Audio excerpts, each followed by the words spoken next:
अब हमने कंसिडर ना this field exist whether the other charge are present in space और नॉट। इसका मतलब है फॉर एग्जांपल ये एक चार्ज आपके सामने नज़र आ रहा है, ठीक है।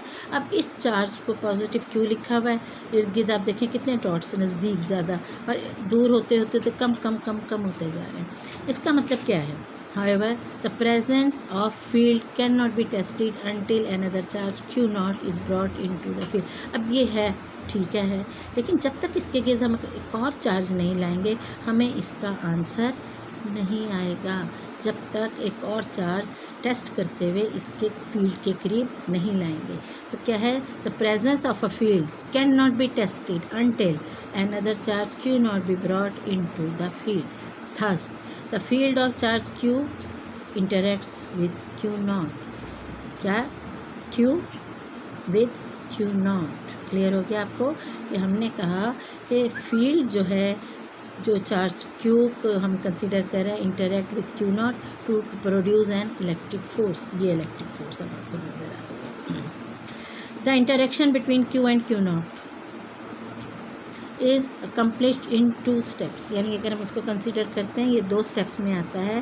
The charge Q produces a field. The charge Q produces a field and B the field interact with charge Q not. The field interact with the charge Q not to produce a force F on Q naught.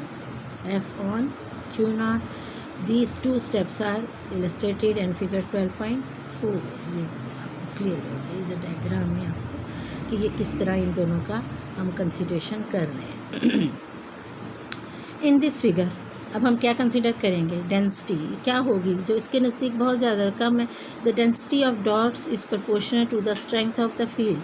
ये density जो है उसकी strength जितनी नज़दीक, यानी जितना field Q के इर्द गिर्द जो हम कंसिडर करेंगे, यहाँ इसकी इंटेंसिटी जो है या अट्रैक्ट या रिपेल की स्ट्रेंथ जो है वो बहुत ज़्यादा होगी।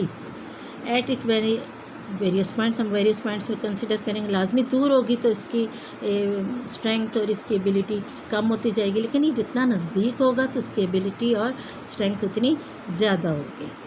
इसके लिए क्या है? We may define electric field strength और इलेक्ट्रिक फील्ड इंटेंसिटी। इसको हम क्या डिफाइन करेंगे? इलेक्ट्रिक फील्ड स्ट्रेंथ या इलेक्ट्रिक फील्ड इंटेंसिटी, 2 बातें हम इसको कहेंगे। So at any point in the field E is equal to F over Q naught. Intensity किसके इक्वल है? E is equal to F over Q naught. ये आपने फार्मूला हमेशा याद रखना है इंटेंसिटी के लिए। कभी आपसे इंटेंसिटी पूछी जाए व्हाट इज़ इंटेंसिटी, तो इंटेंसिटी की डेफिनेशन यहाँ पर इस लाइन में है, लेकिन मैं आपको बाद में इसको एक्सप्लेन करूँगी। E is equal to F over Q not. F क्या है? Force experience by positive charge. ये फोर्स E। F क्या है? Force experience by positive charge, by a positive test charge Q not placed at that point। Q naught placed at that point, the test charge Q naught has to be very small। Q naught has to be very small so that it may not distort of the field which has to be measured। यानी इस field पर इतना उसका असर नहीं होगा क्योंकि वो बहुत ज़्यादा स्मॉल है। इसके लिए हम कह सकते हैं कि इलेक्ट्रिक फील्ड इंटेंसिटी क्या है? आप डिफाइन करना है अपने electric field intensity is force per unit charge. What is intensity? Force per unit charge. ये आपने अच्छी तरह याद रखना है इस चीज़ को। व्हाट इज़, आपसे कभी क्वेश्चन किया जाए कि what is the intensity of the field, तो आपने फ़ौरन कहना है E is equal to F over Q not and force per unit charge. It is major. अब ये एक तो आपको इंटेंसिटी की डेफिनेशन आ गई, दूसरी क्या चीज़ आ गई? फोर्स आप न्यूटन में मेजर कर रहे हैं, चार्ज आप कूलम में कर रहे हैं, तो ऐसा यूनिट में आप कह सकते हैं न्यूटन पर कूलम। क्या कह सकते हैं बेटे?